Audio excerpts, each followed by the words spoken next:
各位晚间好，我是小婉，今天来给大家说海岸阴影。海岸阴影，我和小雅已经期待这趟海边假期很久了。我们厌倦了城市的喧嚣，想找个安静的地方放松，于是选了这个偏僻的海边小屋。周围没有其他人，只有一片寂静的沙滩和无边无际的大海。这是我们理想中的避世之地，仿佛一切烦恼和压力都可以在这里烟消云散。当我们到达小屋时，夕阳的余晖洒在金色的沙滩上，海面波光粼粼，仿佛在闪烁着金色的碎片。小雅站在海边，迎着海风，深吸了一口气，嘴角扬起一抹笑容。她的笑容如同阳光一样温暖，驱散了我心中的烦恼。我拿起相机，拍下她快乐的瞬间，内心的疲惫似乎在这一刻消散。第一天的白天异常美好，天空蓝得耀眼，海风轻柔，海浪不时拍打着沙滩。我和小雅在沙滩上漫步，脚下是湿润的细沙，海水冰凉但舒适。她的笑声在海风中飘荡，仿佛连海浪都为之欢呼。我用相机不停地拍下她跳跃的样子，远处的海鸥，还有这宁静的海滩。每当快门声响起，她都会做出夸张的姿势，故作神秘，像是一个孩子一般无忧无虑。我们在沙滩上放松了一整天，直到日落。那时的天空被夕阳染成了橙红色，海面上波光粼粼，仿佛铺上了一层金色的纱。小雅说，日落时分的海洋是最美的，我深以为然。我们在沙滩上留下了2个并排的脚印，渐渐消失在海浪的拍打声中。随着夜幕降临，空气渐渐变得潮湿而寒冷。我们回到小屋里生了火，简单做了晚餐，准备度过一个宁静的夜晚。小屋外，海浪声变得沉重，拍打岸边的声音似乎比白天时更有力。我一边吃饭，一边观察小雅，她的神情在烛光下显得格外柔和，嘴角挂着淡淡的笑意。你觉得这里怎么样？小雅突然问道，目光透过窗户望向外面的海洋。很不错，真是个放松的地方。我回答，心中却不知为何有些不安。小雅似乎察觉到了我的情绪，微微皱眉。阿杰，你是不是有什么烦心事？没有，只是有点累。我笑着摇摇头，试图掩饰内心的波动。晚餐后，小雅提议再去海边走走。她总是喜欢海，尤其是夜晚的海。我本想跟着她，但她让我留在屋里，说想自己安静一会儿。于是我点头同意，继续收拾厨房。厨房的光线昏暗，微弱的烛光投射出摇曳的影子。洗碗的时候，我的脑海中回想着白天的欢乐时光，心情也渐渐轻松起来。正当我沉浸在回忆中时，突然听见外面的小雅尖叫了一声，我的心头一紧，赶忙冲出小屋。小雅站在离水边不远的地方，脸色发白，指着海面。阿杰，你看那边海里有东西。我顺着他的手指看过去，海浪翻滚着，没什么特别的。但小雅的声音里充满了恐惧，她一向镇定，现在却完全失控了。我拿起手电筒走到她身边，把光束投向海面。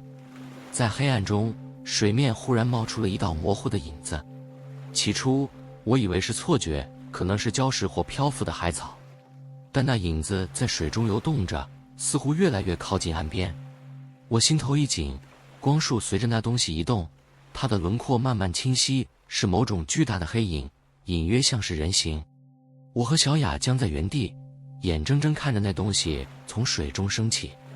它的身体长满了漆黑的水藻，头部模糊不清，只能看到2个深不见底的空洞，仿佛是眼睛。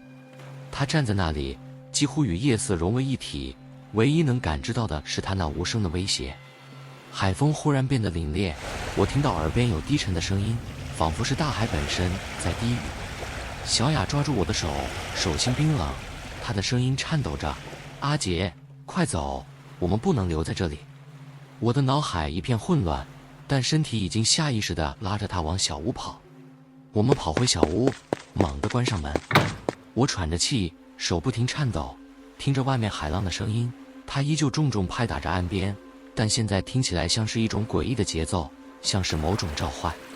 我们站在门后屏息倾听，窗外的黑暗中似乎有脚步声在靠近，轻微但无法忽视。小屋内的气氛压抑得让人喘不过气来，我能感到一股无形的压迫感笼罩着我们。你觉得那是什么？小雅低声问，声音在颤抖中透出恐惧。我不知道。我努力让自己的声音听起来镇定，可能只是海里的某种动物。可我觉得它不是，我们得报警。小雅急切地说。现在出去会更危险。我坚定地摇头，心里却也开始怀疑自己的判断。外面的黑暗中，那个影子似乎在等着我们犯错。突然，门上传来了轻轻的敲击声，一下、两下，仿佛是有人在有节奏地敲门。我的心跳瞬间加快。我知道，门外的不可能是人。敲击声越来越急促，仿佛在催促我们去开门。我不敢动，小雅更是紧紧抓住我，脸色苍白。我们知道，一旦开门，我们将面对的是海里的那个东西。外面的声音忽然停了，海浪声再次成为唯一的背景。我缓缓松开紧握的拳头，但仍然不敢放松警惕。我知道，他还在那里，在黑暗的海滩上，等着我们犯错，等着我们走出这个房子。整晚，我和小雅都没有再说话。我们蜷缩在床边，耳边是海浪的呼吸声，像是无尽的低语，侵入我们的意识。我闭上眼，脑海中只有那个黑影，他的空洞眼睛和海浪深处那不可名状的恐惧。天亮后，我们没有多说一句话，匆忙收拾好行李，迅速离开了那个海边小屋。车驶离的那一刻，我透过后视镜，隐约看到海边的黑影仍然在那里，仿佛在注视着我们离开。我们回到城市后，虽然日常生活恢复了平静，但我和小雅的心中却始终有一丝阴影挥之不去。每当我闭上眼，就会想起那个可怕的夜晚。小雅也开始变得沉默，常常在某个夜晚独自凝视窗外，似乎在思考着什么。1个星期后，小雅突然向我提出想去海边看看。我有些犹豫，心中隐隐作痛，但最终还是答应了她。我们重新来到那个小屋，虽然内心充满了不安，但小雅的坚定目光让我决定面对。当我们再次踏上那片沙滩时，心中翻涌的情绪如同海浪般汹涌。沙滩依旧静谧，似乎一切都没有改变。白天的阳光照耀着大海，海水依旧在轻柔地拍打着沙滩。我们放下行李，慢慢走向海边，心中却充满了复杂的感情。小雅在海边奔跑，我默默地跟在她身后。她的笑声如同阳光般洒落，令我心中不安的情绪稍稍缓解。